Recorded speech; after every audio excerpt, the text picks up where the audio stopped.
You are now listening to the Friends of Rugby podcast. Relax your anus. Balls. Thick thighs. Camille Shat. Where's his neck? Eddie Jones. You're fucked, mate. We're nice now. And we are recording. Hello, friends. You're listening to the Friends of Rugby podcast. Oh, that was good energy. Where we do zero research before our podcast. Shut up. I've been on the Daily Mail.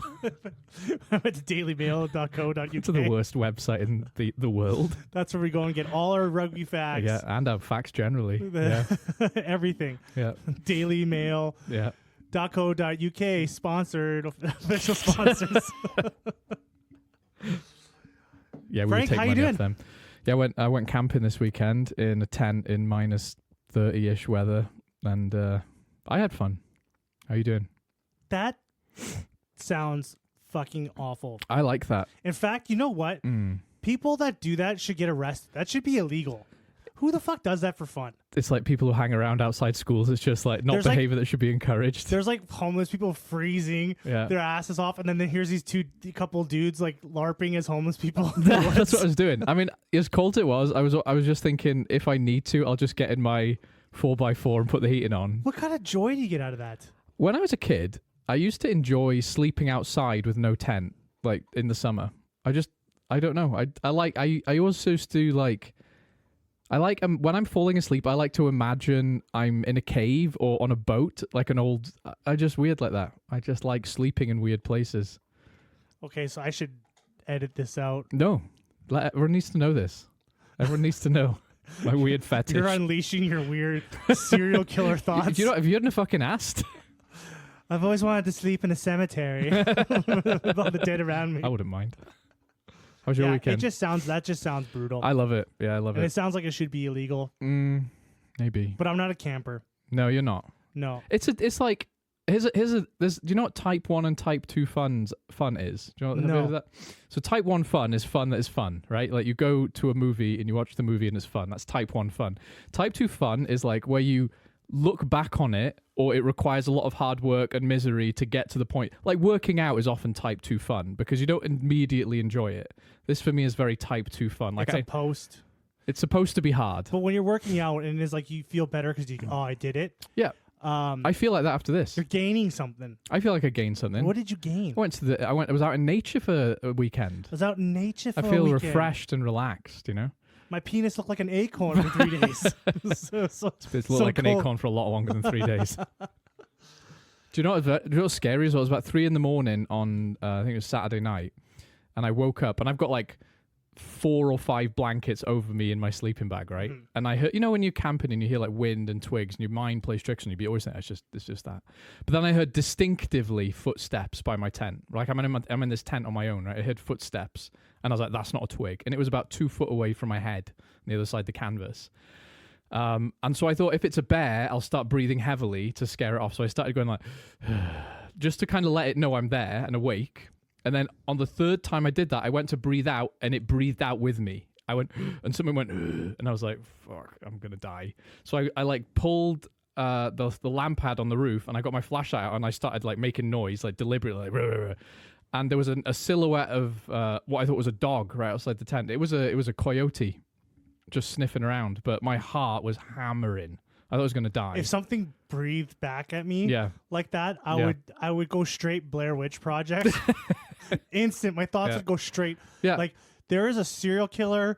Like, that's just too... That's what I thought. Yeah, that's what I thought. Because if something breathed out of me, I as soon as something, like, kind of responded to me like that, I would be like, that's not an animal. Instantly, I would go from animal to, Jason Voorhees, like some kind of bad situation. I do play, like, when I'm going to bed and I have to run to my room from the basement and the lights, and I have to chase, when the spooky monster's chasing you. Yeah. I do, like, my mind believes it's ghosts or whatever.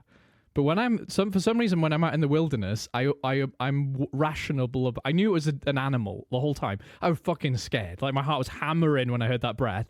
But I was like, at least it's not Jack the Ripper. Like I knew it was at worst a bear or a cougar, but it was a coyote. But yeah, let's talk about rugby. How was your weekend? It's good. I'm sore. I went to the gym for the first time.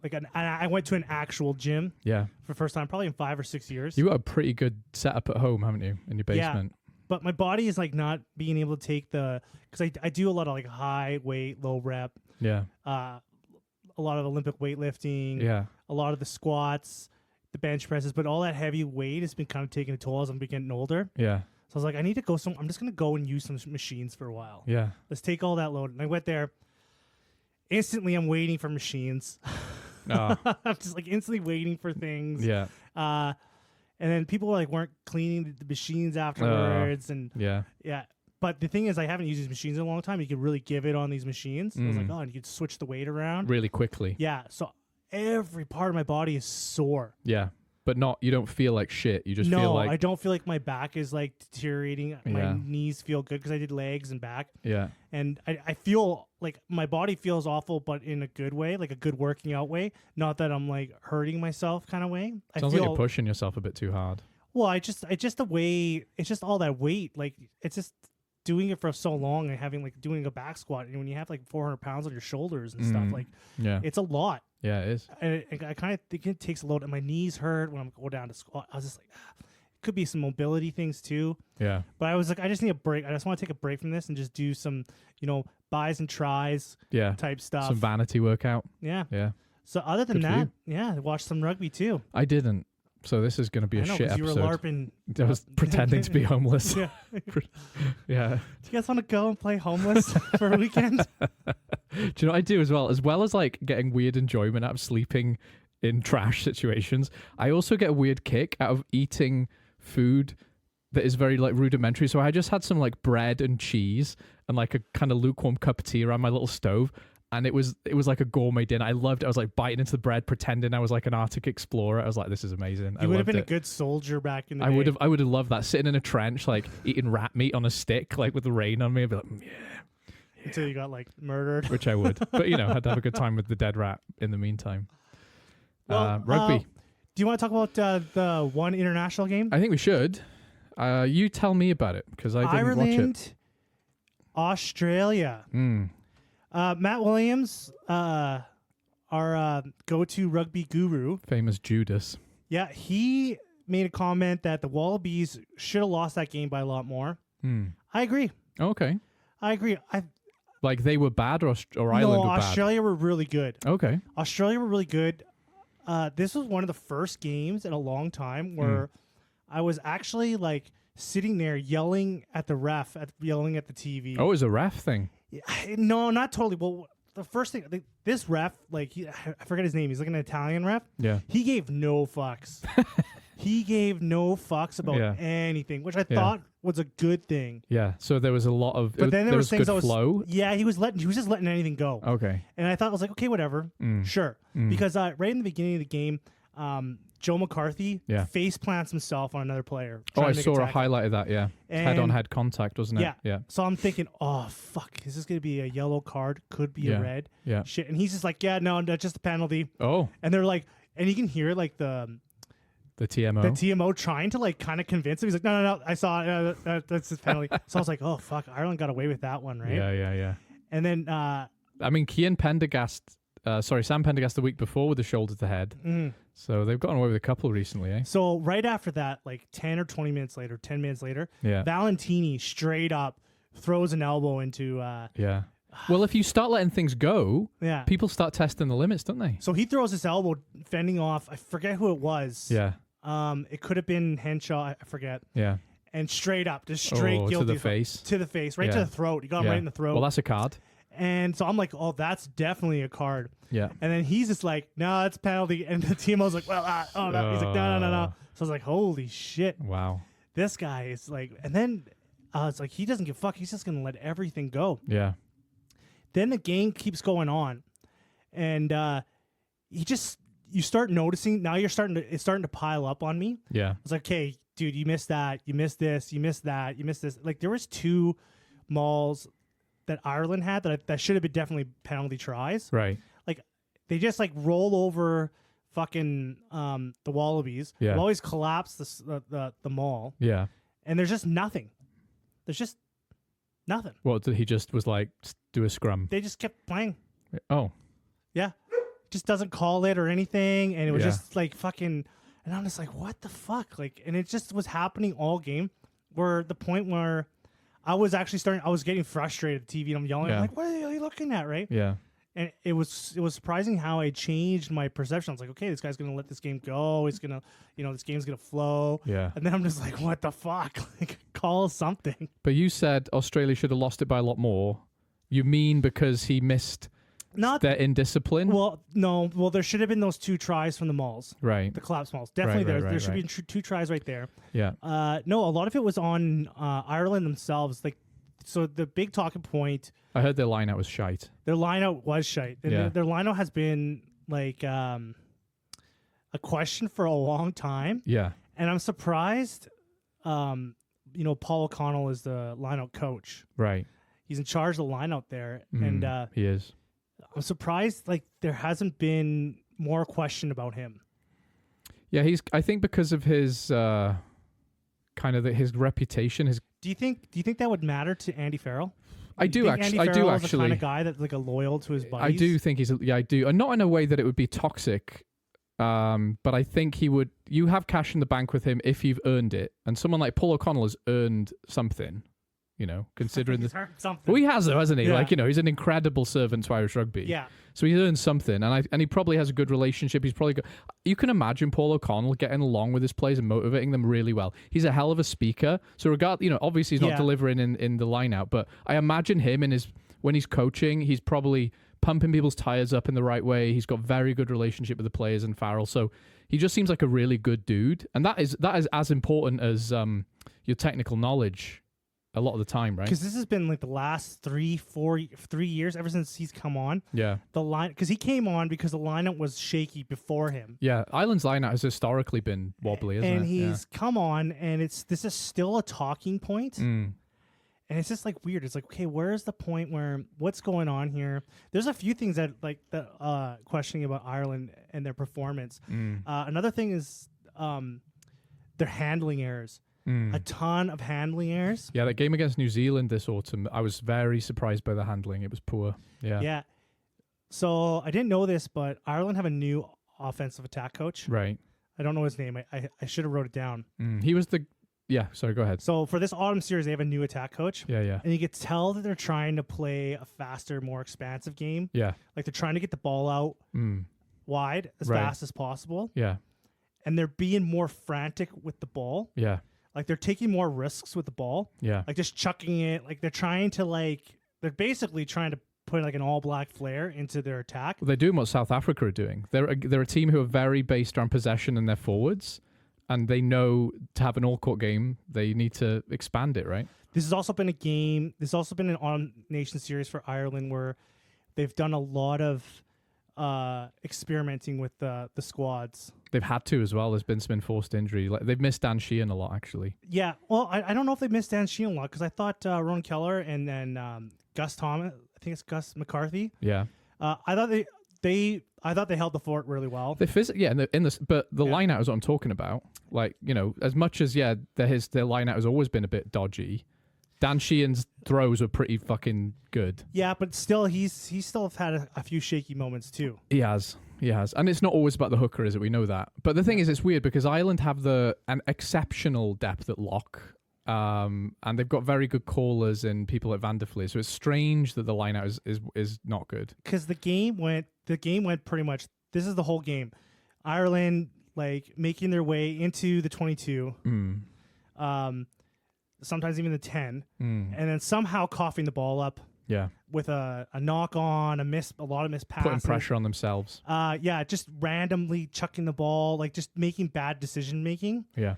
And then like the Wallabies would get the ball back. They would play until there was a turnover. Yeah. Almost the Wallabies kind of had the Wallabies were kind of the same thing too.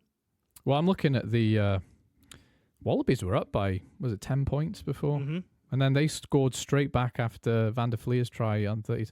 Wallabies looked like they had ascendancy in the first half. Oh, in the first half, it was they played really well. Yeah. You still felt Ireland were going to like bring it together. Yeah. Because they did have a lot of ball. And their bench has got to be better than the Wallabies, and isn't it? you have to have faith in the bench too. But before that, even before the bench became a thing, you could see how Ireland were controlling a lot of the game. Yeah. Like a lot of things being created in the game were being created by Ireland. Right. There's a lot of offensive pressure from them. Yeah. But as soon as they came into a point where they can get points, where they got into an area where they got into the red zone, I would say, something they would just fucking knock it on, drop it. Hugo Keenan almost had a try, and he literally fucking dropped the ball in the try zone. It's strange, isn't it? Because we're not used to talking about Ireland in anything but superlatives, aren't they? It's like all of their players, if you had like a stats chart, they're all pretty high in everything, aren't they?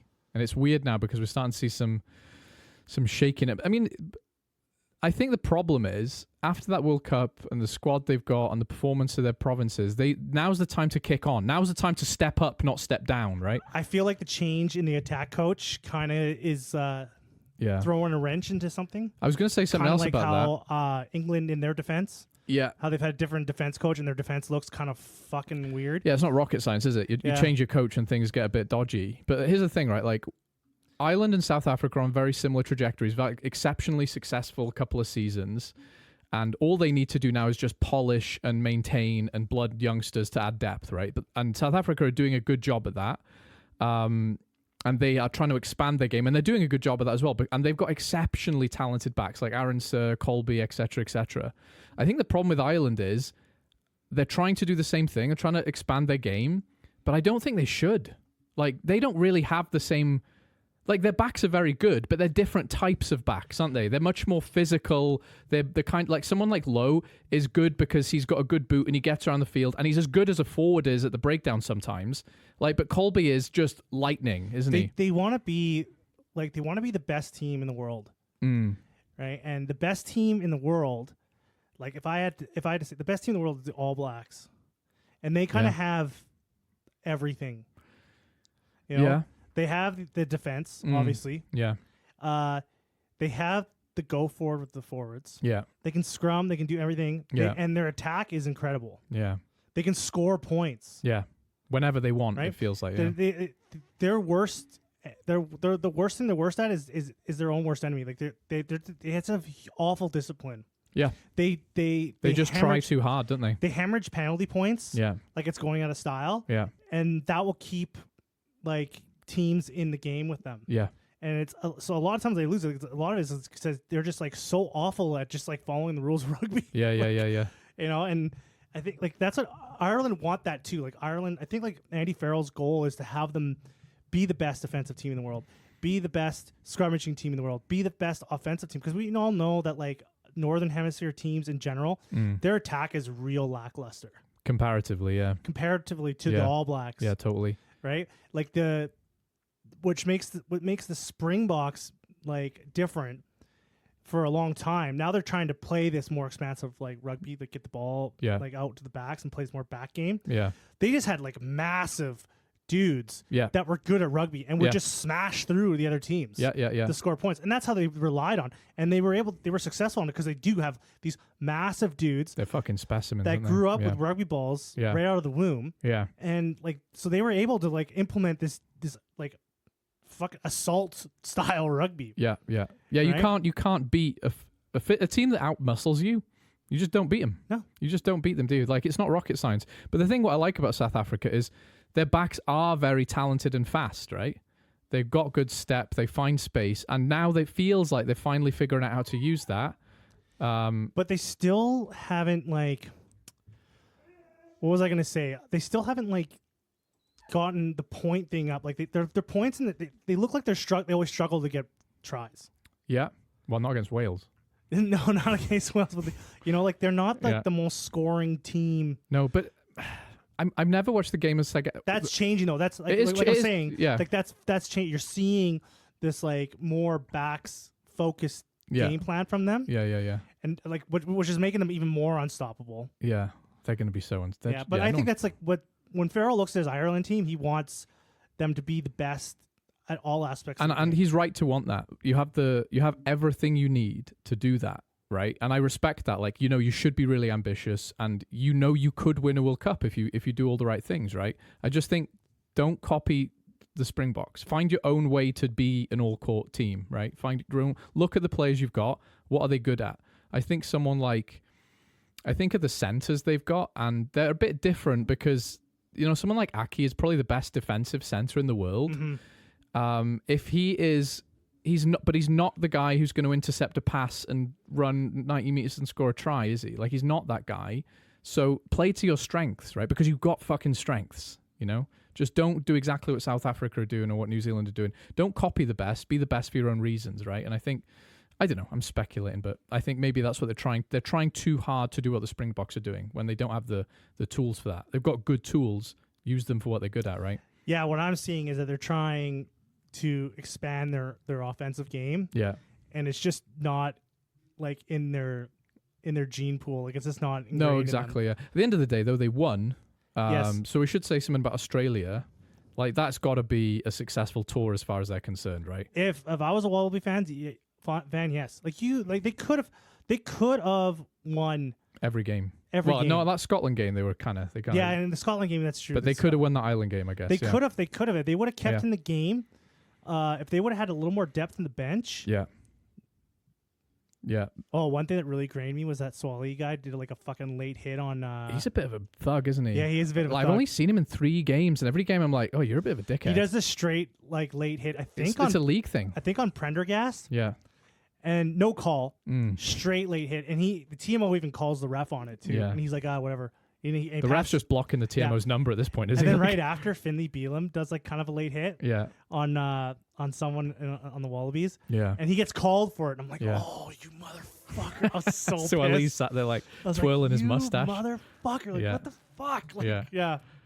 I know. Honestly, I didn't want to say it out loud, to be honest, so I'm glad you brought it up, so I feel safe saying it. But like, very good, very talented player, but in the 3 games I've seen him, like, he's got away with some dodgy shit. That league. He's got that league in him. It's that Owen Farrell style hit, isn't it? It's just a shoulder bang. Yeah. You know, no arms are like flopping down beside you like that's an the worst octopus. part too. He just like shoulder checks Stan Prendergast. Yeah. And no wrap and still no call. Yeah.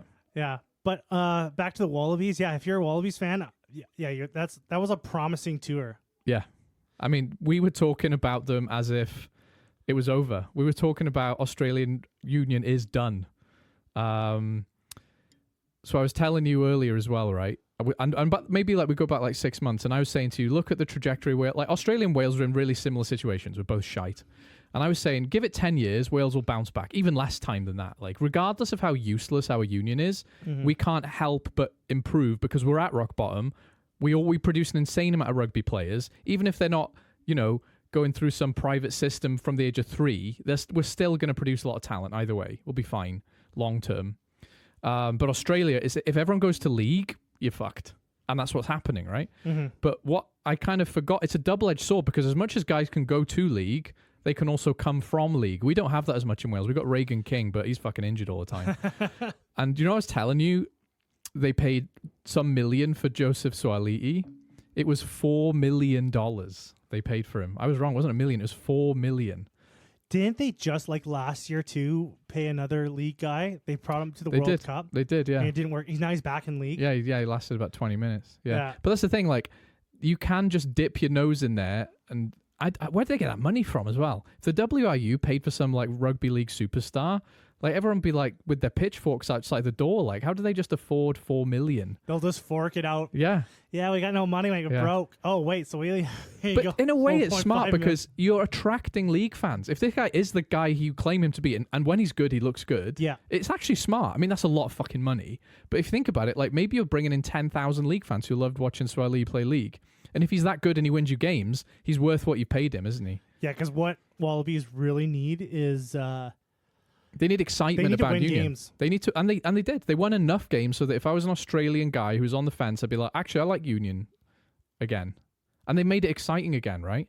Because what they hate about it is that league for them is more exciting, right? And they look at Union and think it's just people, fat guys laying around in the mud scrumming each other with the ref blowing his whistle every 2 minutes. But all of a sudden, they're playing really exciting rugby, and think, okay, I'll watch that. So maybe it is worth $4 million, you know? And I'm kind of jealous. Weird down there. They're just weird. Well, I don't think Australians are just weird. They keep saying this, and I don't think we understand it. it's not even a major sport there, right? And we go, shut up. It is. It's not though. No. It really fucking isn't. Like used to be, but you've got AFL, league, cricket. Like these are big. I think even soccer's probably. I don't know, but like to me, how league can be more popular anywhere than union. Yeah, being literally less rugby. It's literally less of the game and be more is crazy. Yeah, I don't want a Diet Coke. No.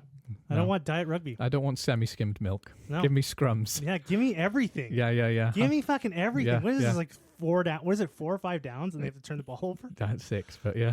Yeah, or some shit like that. Yeah. And they like kick it between their legs, and they all back up. Like it looks clowny. It looks, the most, you could sell me in every single aspect of league, but the second someone gets tackled and he flops around like a fish to show the ref the man isn't getting off, I'm out. I'm like, that is the stupidest shit. So and they do it every single tackle, Get off me. Like you look like a child. Like I'm out. I'm done. Like even Aussie Rules too. It's like, have you ever watched Aussie Rules? I love Aussie Rules. To be honest, it looks like a game that 2 drunk guys made up. Yeah, it's Quidditch on foot. Like they're just like, no, you'll pass it. No, you'll punch it backwards. Oh my God, it's genius.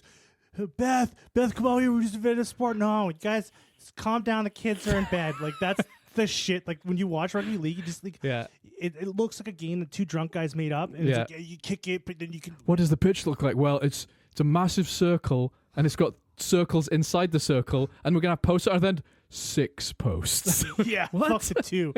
2 is just like too normal. Side bonus point posts. They're all stoned and drunk, and some guy's back in the garage. Yeah. I do love Aussie Rules though. Like, and what are they going to wear? Fucking vests, and you can jump on a guy's head. I do love that though. I'm not going to slag that game because it does look like a lot of fun. And like 2 guys jump in the air, and one guy slaps the ball away and stuff, and everyone's just losing their fucking minds. Yeah, I don't understand what the fuck's happening, but I understand. I get it. It's just the straight. Like when you run with it, you have to bounce the ball and stuff, or is it like Gaelic football where you have to like bounce it and kick it? I don't think. I think you have to keep it alive. I think you have to do something, do you? You have to every few steps you have to bounce it or kick it back into your hand. Are you sure? I'm yeah, that sounds about close. right. That sounds about right. I'm in the ballpark of. It's very similar to Gaelic football, isn't it? Yeah. Anyway, what were we talking about? Fuck knows. Let's get back. We've spent a lot of time on this Ireland Australia game. Let's talk about URC, Gallagher Prem, because they were back for a little glimmer of hope, a little glimmer of club rugby. What do you want to look at with the URC? Let's just pick out our moments. We don't have to go game by game. And my moment of the weekend is the mighty Zebra felling the once proud Ospreys. That's kind of funny. The Dragons didn't beat Cardiff. The Dragons haven't beaten anyone since they beat Ospreys. Oh, really? They're terrible. That's the game I watched. Is Cardiff. It the game you watched? Oh, yeah. I didn't watch any of the URC games. There was some... I don't think there was anything insanely surprising. Scarlets should have beaten Glasgow, which is probably a surprising thing to say, but they didn't, so it doesn't matter. But Scarlets are surprising me. Doing way better than last year. You know how the Sharks threw all their All Blacks into their team? They threw a lot of Springboks in. I mean, the Springboks, Springboks into their team. Like, yeah. I was talking about this, I think, a while ago, about how these fucking Springboks go from rugby to rugby to rugby to rugby. Yeah. They're going to die. Like, this is actually concerning. Like, I don't know if anyone is actually thinking of this. I think they had the Curry Cup. Like, because they just go from rugby to rugby. Because, like, as soon as this is over with, it's Europe next weekend. The summer tours. Yeah. Right. Yeah. They're going back into club rugby. Yeah. Then summer tours. Right. Then back into club rugby. No, rugby championship. Yeah. Straight into club rugby. Yeah. Like, there's no break for some of these guys. It's not unusual though. It's not unusual. Cardiff, we put Cam Winnett straight back in, and that guy got beaten up by Fijians for 80 minutes, and he was man of the match, right? Like, yeah, they play a lot of rugby, and I think the rugby championship is the kind of thing that fucks them up, because that doesn't like when the Six Nations happens, everyone is like, okay, no other rugby is allowed near it. Stay the fuck away. We even have a week break in between, right? And everyone's like, stop everything fucking else. But the rugby championship, it's like, oh, we're as good as the Six Nations. Like, no, we're not. We're just carrying a normal rugby while you do your fucking rugby championship. So, yeah, they really don't get a break, do they? No, they just keep on going. Yeah, but they beat the Stormers. That was a hell of a win, so... I don't see anyone beating the Sharks for the rest of the season. And here's the thing, right? You know what I mean when I say a game in hand? I don't know if they use that phrase in North America. Yeah, they do. Yeah, okay. So, yeah, all the South Africans have a game in hand. Sharks had a shit start to the season. They basically have to win every game. And I think they know if they play their best players in every game, they probably will, or at least have a very good chance of winning the URC, right? Because they've basically got a Springboks team. So you may as well use them. You may as well win a URC, right? I wouldn't be surprised if the Champions Cup is a French and a South African team either. If Leinster keep up doing what they're doing, excellent. But I would like to go and know, like, when you... How am I going to put this into words here? When teams win a championship in their league, yeah, I would like to know the average consistency of the players used. So, like... Is a team that wins a championship, are they most likely to use the same players in the majority of their games or not? Or to switch them up and rest? Like, that's a good question. I wonder what the outcome is. Like, when these teams, like in the Prem, in the top 14, in the URC, like in the last, 10 years to look at and see. Yeah. Well, I know that the consistency of the squads throughout the year. Yeah. And the teams that win the championship and how that correlates. You have to rotate to an extent, but I think the more you have the same team together, the better chance you got of winning, right? Like, if you can avoid injuries, and rugby is bad for injuries, then you've got a way better chance of winning. Because the Leinster is notoriously criticized for just sending resting players too much, sending their private school children to South Africa for a week on a vacation. yeah. And then Ireland at the World Cup last year played basically the same team every single game. But, yeah. And then by the quarterfinals, they were just gassed, torn. It's like they couldn't win, wasn't it? You know, you do one thing and not the other, and didn't win anything in the end. Yeah. So it's just kind of I wonder what is the golden rule? What coaches, because they know, those teams know. They'll have an analyst telling them exactly what to do, won't they? That's a good question, actually. I don't know. I don't know what else to say about the URC. It was like Cardiff are in fourth, though, so we're going to enjoy it while it lasts. Ooh. Yeah. Maybe I'll get a Champions Cup entry. No, we're gonna nosedive here shortly, but we're just gonna enjoy it up here. We were top of the league a couple of weeks ago. Another thing, club rugby, Newcastle. Yeah. Beat the Saracens. Newcastle are back. Newcastle are back. You know how many penalties they took in that game? Don't know. 1. That is impressive. That is actually impressive. Maybe that's what they're practicing, just being the nicest players. Imagine being the Saracens on the bus home.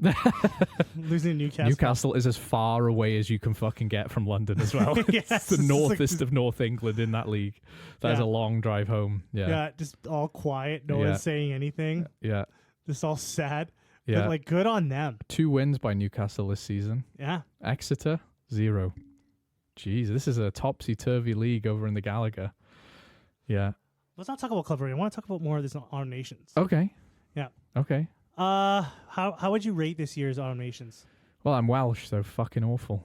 Oh yeah, I forgot. Yeah. It's hard for me. I think it's taken a little bit out of me in terms of my love for rugby because, you're just not excited to get up in the morning and watch it. And obviously I'm a rugby fan and I love the game, but if your team hasn't won in over a year, it's hard to enjoy it in the same way. I can't believe that. Do you know what I mean? Hopefully you can relate to that. I know you're going to take the piss.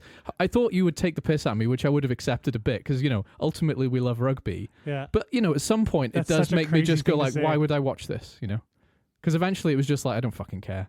And I love that Cardiff are kind of doing well, but we're not going to win the league. No chance. It's just no hope. That's the thing. I know we'll come back, but it's almost do I just hibernate from rugby for a little while? I don't want to. I love rugby.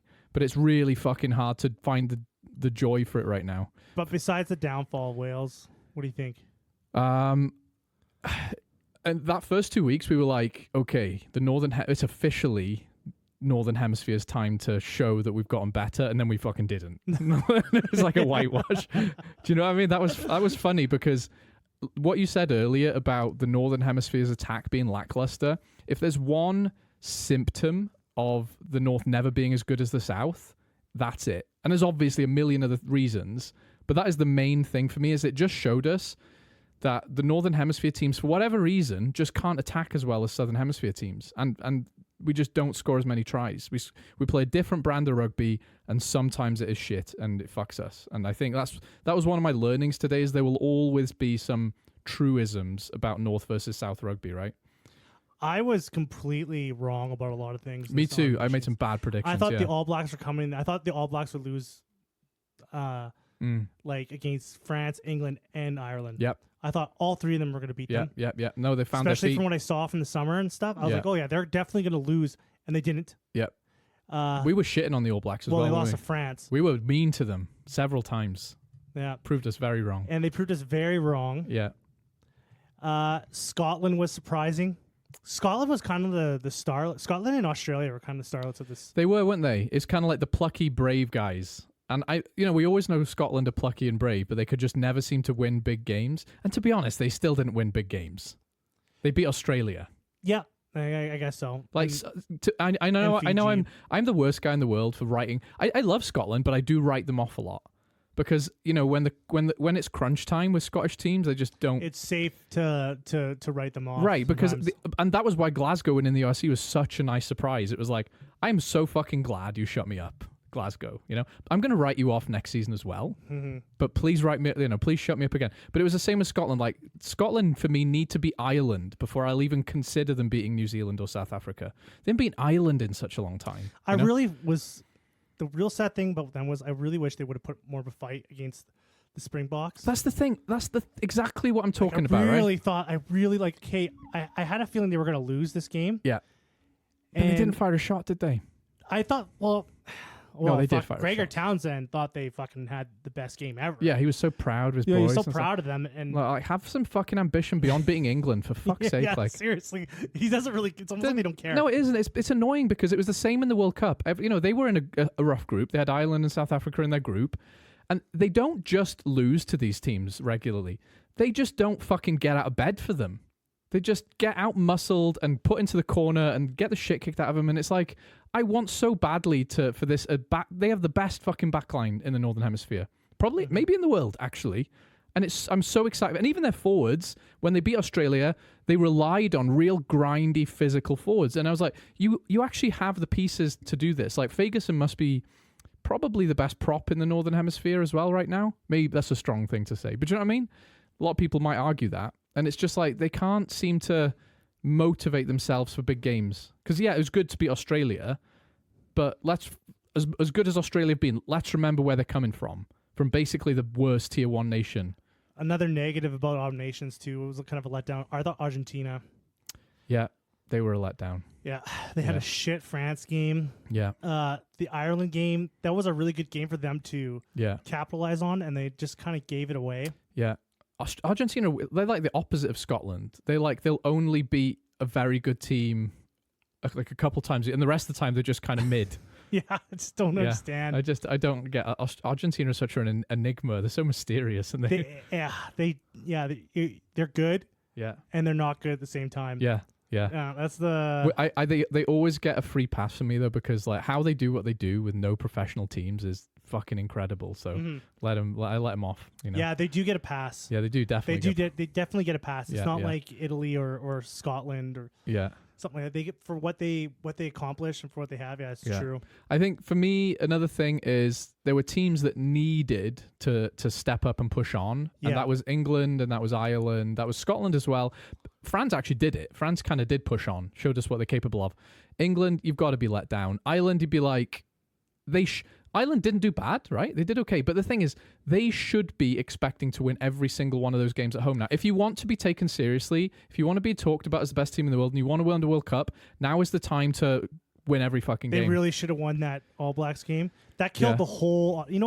first of all, whoever schedules the Autumn Nations... They're dickheads, aren't they? What the fuck? Yeah. The England campaign ends off with Japan. Yeah. It's bizarre, isn't it? It was just like these like the last week was like totally killed. Yeah. We got to go back 20 years. Like I remember one of the first games I went to see Wales play was against Canada in the Millennium Stadium, and there was probably 30,000 people out in a 80,000 stadium. I think it was just 2007, 8, 9, something like that. Autumn internationals, not even that long ago, were just friendlies. They were chill. It didn't really matter. You were just playing a random international team just to get a bit of a hit out and play some youngsters. They were more like development games, right? And now because the financial pressure on the unions, definitely post-COVID, it's like you have to pack a stadium every time. We're in a professional era now. If you don't pack out a stadium, we're going to collapse financially. Every game is really important. And I think so the scheduling is weird because it's like a hangover from when these used to be like, England would call up Japan, hey, do you fancy playing us next November just for a laugh? And they'd be like, yeah, sweet. And no one considered the kind of the drama or the story behind it. It was just, yeah, we'll just play your guys, right? And so it's a bit of a hangover from that. But the Autumn Nations World Cup Nations Cup of Nations will fix it. Yeah. It will fix it, so don't worry. Nations Cup of Nations. Yeah, that'll fix everything. I just thought that the scheduling was just fucking brutal. It ruined the narrative a bit, didn't it? Why did you have all the big games in the first 2 weeks? Yeah. Instead of the last 2 weeks? Yeah. Well, because they're just supposed to be just one-off things, aren't they? I was just like, what is going on here? Who schedules this shit? Yeah, idiots. It's just fucking Ireland playing the All Blacks the first week after they haven't played with each other in a while. Yeah. Yeah, and that was a game I was really excited for, and everyone was like, oh, the Southern Hemisphere love making excuses. They're like, oh, we're tired from our season. You guys are going to beat us. And it's like, stop getting your excuses in. You come out straight out of the fucking rugby championship. You're up for this. Ireland are hungover from the summer. Yeah, I thought it was just bad. I don't know if that would change the results, but still, it was like the last. It kind of died. It was just getting less and less exciting as the automations went on. Yeah, and I don't like how unions will play games a week before or after the window. So Ireland playing Australia on a random weekend in the first. It just feels weird, doesn't it? This is the only significant international game. The first week of December just feels like. It feels like opening Christmas presents in June or something, doesn't it? It's just feels off. Do you want to talk about the Rugby Awards? Yeah, go on then. I'm only talking about them from a point of view of who I think should have got it, so I'm going to sound salty and bitter. I'm not just going to read you who won the awards and go, oh yeah, it's very good. So 15s World Rugby Men's 15s Player of the Year, Beata Steph du Toit. Discuss. What are you supposed to say about that? He is one of the best players in the world. Did win a World Cup. Yeah.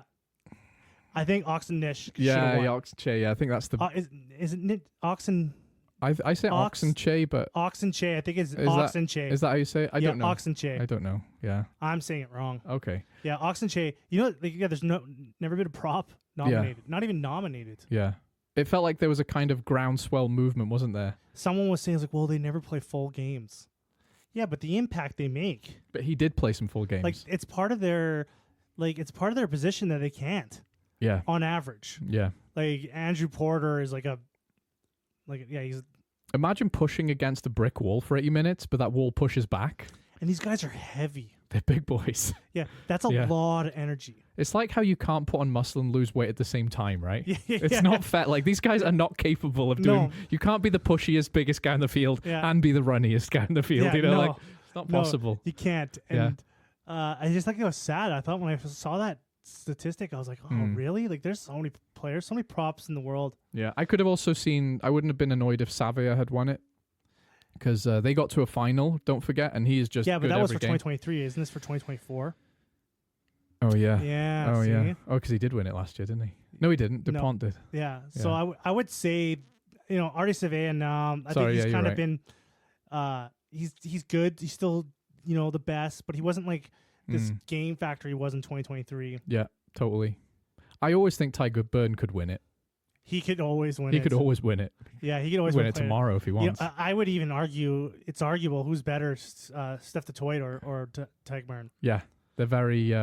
Neither of them have bad games, do they? No. Yeah, and they both. I saw Tiger Byrne had a bad game a few weeks ago, and that was the first time I've seen it in maybe 10 years.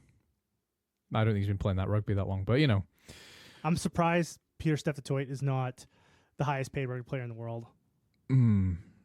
There's not a single team that wouldn't want him on their team. I like that a lot of these South African guys now have stopped having jollies in Japan and for money and have just all decided to come and play in the USC. There's got to be some money in South Africa there. There has to be, doesn't there? There has to be. Because it can't just be loyalty to the Springboks. They're can't be. They're not just going back for the pride. Yeah, because the Kiwis are still all in Japan. Yeah. So it's there's something going on. There's some money there's money being fed somewhere. Yeah. Because they're not just like, oh yeah, I just really want to play for my country. No. And not in like a dodgy way. Like if they're getting good wages, excellent. It's just like for a country that can't turn the lights on, it's like, how do you pay these guys that much? They love it. They like if you ever talk to South African, they love South Africa. They do. They're very proud. Yeah. They're very proud. Yeah. There's a few countries like. And I'm happy about that. Yeah. I'm happy they're proud to pull on the Springbok jersey because in Wales, it's like we can't be fucked anymore. And then every time they're playing in Europe and they live in Europe for a long time, yeah. when they retire, they're always going back home. Right. They always move back. Even the ones who played for Ireland, like CJ Stander and Klein, it's just like, I'm not Irish anymore. Goodbye. Yeah, just move back. Right. Whereas Bundyaki will die in fucking Galway. You know, like. Yeah. It's like Kiwis. You ever met a Kiwi? Everything's better back in New Zealand. Oh, that's just immigrants, man. This ice cream, it's better. I'm like that though. I'm like that. Yeah, I get it. Who won the breakout player of the year? That was. You asking me to? So I set up. You know, I told you to bring it up. I've got it. I'm just scrolling down. I said bring up the page. That's not in order though. I was going to do it in order. Oh. Okay, we won't do it in order. It was Wallace Satiti of New Zealand. Yeah. I could see that. What was surprising too is Satiti was picked over Satutu, and everyone lost their shit about that. Yeah, and Razor was right. There were some names in there. And then this kid's like what, 21? I think he's like 21 years old. He's a wee baby, 22. Like he's got a future. Yeah. Okay, here's the other guys as well, right? Sasha Feinberg and Gomezulu. I've heard some people call him Sasha FM, but I'm not going to do that. I would never disrespect him by calling him Sasha FM. And Emmanuel Feoboso. So we got some fucking names in here. I mean, like, long names, not just, like, big names. Both of them got injured. And I think had they not got injured, I could have seen Feinberg and Gomezulu winning it. Yeah, I think if he didn't get injured, he probably would have played in all the games. Yeah. And he would have been, definitely 100%. If he didn't get injured, he would have won. I think so. Yeah. And I think probably Satiti... Because he was definitely the breakout. Because when he played that one game... When he played... I think he played against the All Blacks or... it was a rugby championship game and we were both like, holy fuck, who is this guy? Yeah, this guy just comes out of nowhere and he's just a fucking rock star. Yeah. Yeah, that... He would have definitely... If he never got injured, definitely. Fabo Bosa's a good... Yeah. He's a good call too. He reminds me of also another Judas, Lewis Rees-Samet. Like, he's just lightning in a bottle, right? Like, it's hard for a winger to get any recognition similar to a prop because they're not getting the balls much. But when he gets the ball, like, shit happens. So I doubt he's, and he's hunting for the ball too. Yeah. Like, he goes and gets it. Yeah. He's not waiting on the wing. Totally. Like, he is what James Lowe always wants to be, or never will be. Right? Yeah, but bless James Lowe, he tries so hard. Yeah. But Faye Boso has the body to do what James Lowe wants to do, right? Yeah, and the age, the profile, because he's getting up there too. Yeah. So, that one. Who else was on there? Jamie Osborne. Also, like, fair shout. I think he was more like, he's very good, but I don't think he would have won it. Odd call. He hasn't played enough for me. Over that win, he played in that game over the win in South Africa. Yeah. He was fullback. Yeah. Okay, Jamie Osborne he got injured too. Yeah, he did. He got injured too. Yeah. So he just didn't have enough playing time to really showcase, but he is a talent. He's class. Don't get me wrong. I think it was just one of those times where they were like, we want to recognize how amazing this guy's been for so young, so we'll nominate him. But I don't think he was ever going to win it, but I'm glad to see he was nominated. Do you know what I mean? He deserves that recognition. He's like, when he's healthy and he's going to be in the squad, he's definitely going to be in the Irish squad more. Oh, yeah. Like, he is he is something special. Every time he touches the ball, he does something incredible. Yeah.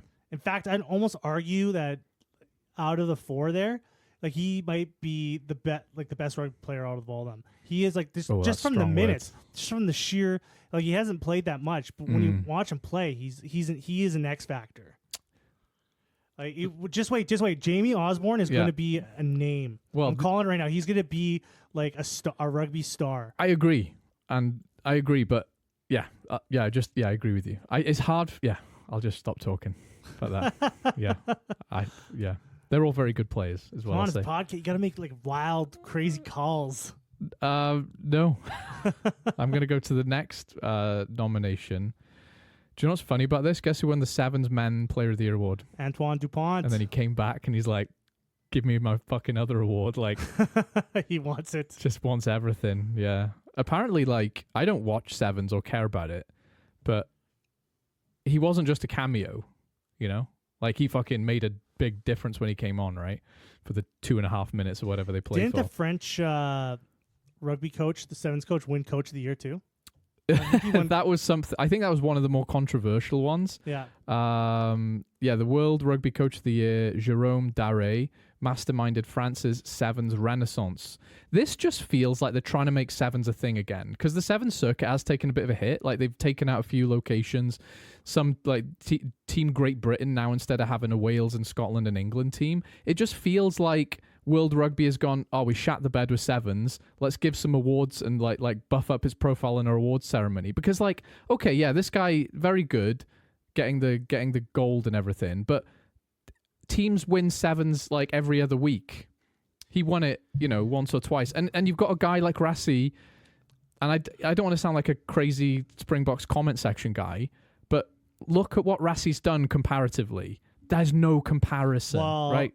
I'm thinking, well, when you go against the odds, like when you go with odds, yeah, like Rassi's got a lot more to work with than this French guy taking some obscure France Sevens team and then making them gold medal champions. Okay, but that's a pretty big accomplishment. But he also had the best player in the world parachuted into his team. Yeah. Like, it's not. That's still only one player. He's not just one player. Yeah. He's not just fucking one player. Yeah, but I mean, I get it. I get it. We have seen a lot of 15s players go over to Sevens. Yeah, and not cut it, because it's just a completely different game. No, and similarly, you have Sevens players coming to, like, Huaga Smith was a Sevens player, right? Yeah, Hugo Keenan. Tipperick was a Sevens player. So a lot of these very good back rowers are Sevens. But anyway, like, point is they go both ways. It's not like coming from league we have to relearn the rules. I think a Sevens Coach of the Year could be its own award. That's what I'm getting at. It's just kind of weird having a Sevens, like it's like a different sport. Yeah, exactly. That's it's not the same sport. Why didn't I just say that? So why? Yeah. Like, why have the coach? He's not the Rugby Coach of the Year. He's the Rugby Sevens coach. We're totally right. This is a different fucking sport. Yeah. Yeah. Like, it's just they just practice running. Like, you might as well just give it to a fucking Coach of the Year, to a league coach. Yep. Yeah. Yeah, we're just anything with the word rugby in it. Yeah, if it has rugby in it. Yeah, it's just wheelchair rugby. Yeah, Jim Jones. Like give it. Yeah, no. It's just like, might as well just give it to anyone. I totally agree. You put that seed in my head. So if you were going to give it to a 15s coach, who would it be? Rassi Erasmus. Yeah, easy. Of course you would. Not only did he win the World Cup, look at the way he's transforming the Springboks into an attacking team. Look at the depth he's built. What other coach in the world could cap or use 52 or 53 players and people don't criticize him? When Gatland did that, people are losing their fucking minds. Like, you an idiot. Rassi does it, and he wins all but 2 games. Because he has like a million fucking... I mean, yeah. His fucking player pool is pretty deep. 6'8" monsters spring out of the ground in South Africa. But it's not fucking hard to... But you have to do it in such a way, right? Because you can have all the talent in the world, and if you put people in at the wrong time in the wrong team, it doesn't work, and they shoot, and it kills their confidence, right? Like, yeah, he's riding on a lot of confidence. He's got a hell of a squad, but he built that squad. Remember when he came in, South Africa was shit. He's the guy who changed them. He's thriving on his own success, and he deserves to be recognized for that, right? Who else could you... I mean, Andy Farrell is also up there, Yeah, I could have gave it to Andy Farrell. I would have gave it to Gatland just for his mental health. I just would have gave it to him. Just a pity award. Yeah, here you go. Why did you come back? You Coach, okay? You've gone through so much. Yeah, Jesus. Yeah, I mean, some of it's his own doing, though, isn't it? So. Yeah, I think Rassi would probably be the clear... What about Scott Robertson? Do you think he... No. No, he doesn't win enough games. No. He Rassi has technically won everything this year. He lost. He was the most successful. He's probably the most successful coach of 2024. Yeah, of course it is. Yeah. Like, we can go on like vibes and stuff, and there's like little hidden stories behind the scenes, but ultimately, he has won the most games, right? And he's done so in an impressive way. Scott Robertson, this is the first year in maybe 10 years where New Zealand didn't look like winning the rugby championship from the very first game, right? And yeah, they did okay. But do you have the nominees for the coach? Yeah. World Rugby. Hang on, I gotta scroll down for a second, but I certainly do. Oh, that's weird. Steve Diamond for the Newcastle Falcons win over the Saracens. Okay, that's weird. This is the only one where it doesn't show the nominations. So no, I don't. Well, let's talk about, as a close-up shop here, the most controversial news in rugby history that came out over the last week. Oh, I'm excited for this. What are you It's gonna say? a shocker.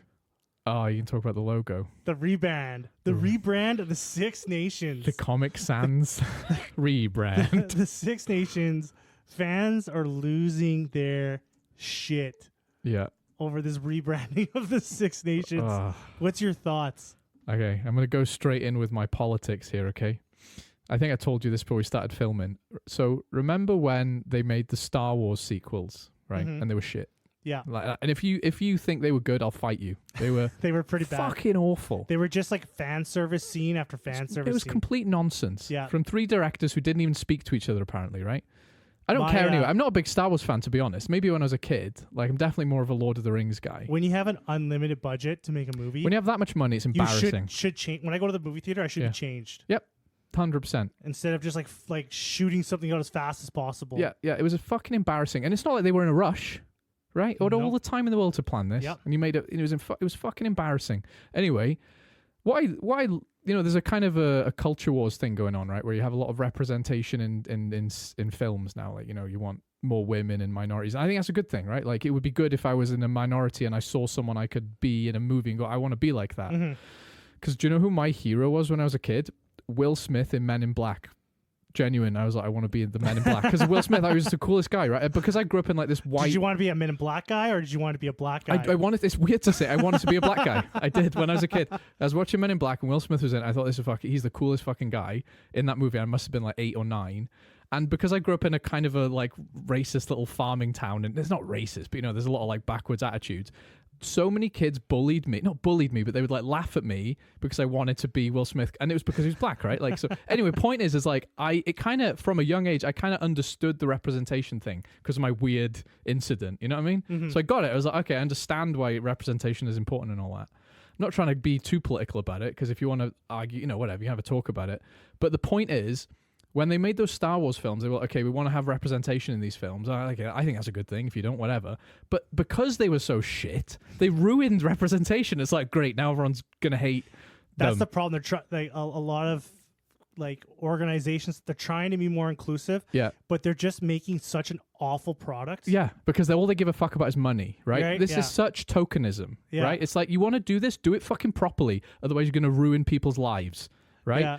Anyway, long story, to bring it back to rugby, so they've called it the M6N, the Men's Six Nations, so that they can have more representation of the Women's Six Nations. I coach a women's rugby team. I think this is a good idea, right? Again, if you want to discuss that with me, fine. I'm happy to talk about it. It's less confusing with what they did with the World Cup, where they just called everything the World and everyone's Cup. like, and I don't like, is which it one happening is it? at the same time? I was like, what? The World Cup, what? There's like a mixed men and women's team on the field and something. Like, what the fuck is happening, right? Yeah.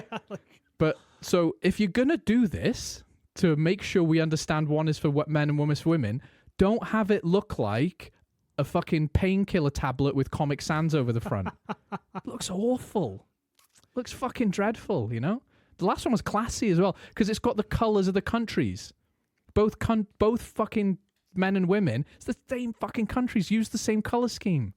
But they've gone with like this red pill and just like gas. It looks like it was made in PowerPoint. What do you think? My thoughts when I saw it, I had zero thoughts.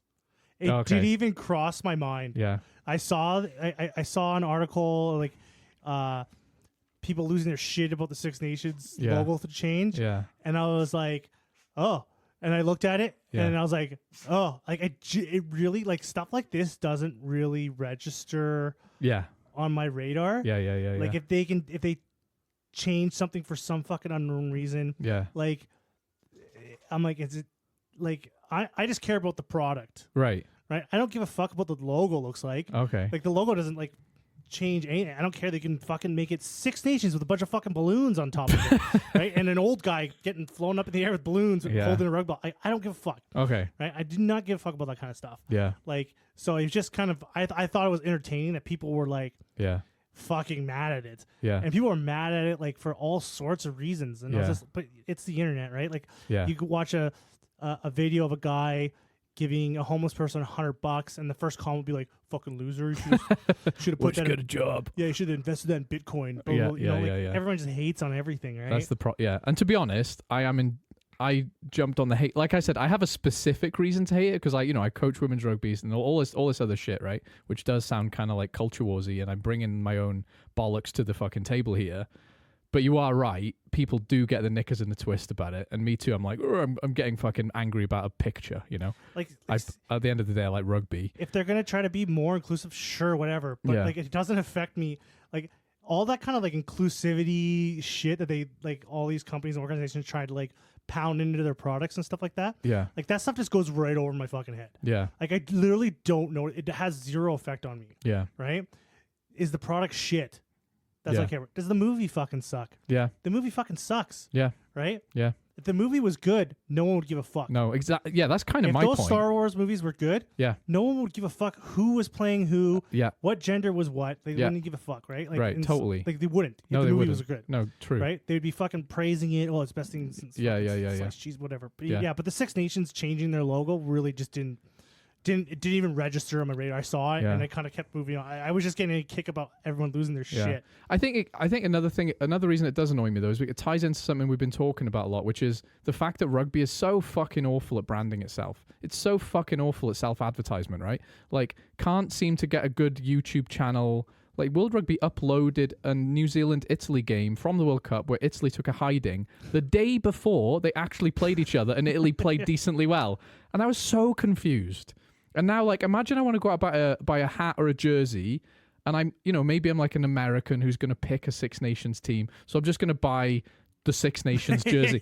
And I'm like, the last logo is no. It's like if I bought a hoodie with M6 on it with a red pill, but it doesn't even look like a rugby ball. I did buy a World Cup T-shirt when I was at the World Cup. Yeah, and it was a Rugby World Cup. So I did buy that. But the thing is, I bet you bought that because the T-shirt was nice. It was. Right? If any piece of clothing has that logo on it, I look like I've come to sell you, like, Ozempic. You work for, like, some kind of cell phone company. Exactly, yeah. I look like I'm still wearing my polo shirt from work out to a pub. Like, it's just bad, It's, like, yeah, you're right. People are overreacting, but can we just get something right? Like, can we just get something right? Rugby is notorious for just making the wrong decisions on... so much shit. Yeah, and you can always count on them to do that. Yeah, and you're right. People won't give a fuck about this in 2 weeks. No, but right now, it's like, can we just get something right, guys? It was like when Crusaders redesigned the logo, and it literally looks like two dicks touching each other. Literally looks like two dildos stuck to the wall, right? And yeah, people have forgotten about it by now. And by now, even if you look at it from a distance, like, oh, that's kind of cool. But like, if you look at it too closely for more than 2 seconds, like, that's two dicks. Yeah, I actually didn't notice that for a long time. Really? Until someone pointed it out. Yeah. Now it's all I see is dicks. Yeah. Yeah. I was like, oh, it's two dicks. And I'm like, what are you talking? I'm like, oh, yeah. If they'd even have made not a curved dick shape, but like an angled line. If they would have made anything. Yeah, anything like but two dicks. Like a C with a rugby ball in the middle. Like anything. Like but two dicks. They could have done it, but they made the two dicks. Yeah, but it's just like, come on, rugby. Like, you paid someone to design that. It's embarrassing. Someone was paid. Yeah, anyway. It's like, hi, this is Joe from Marvel Comics. He's going to make the fucking the new logo for the Six Nations. Well, I think we've talked about everything we were going to talk about. You just sounded like you jumped in the audio, but you did it naturally with your voice then. Like, that was weird. Yeah, we did it. We got through it. We did the thing, did we? We did the thing. All right. Hey, it's our anniversary episode.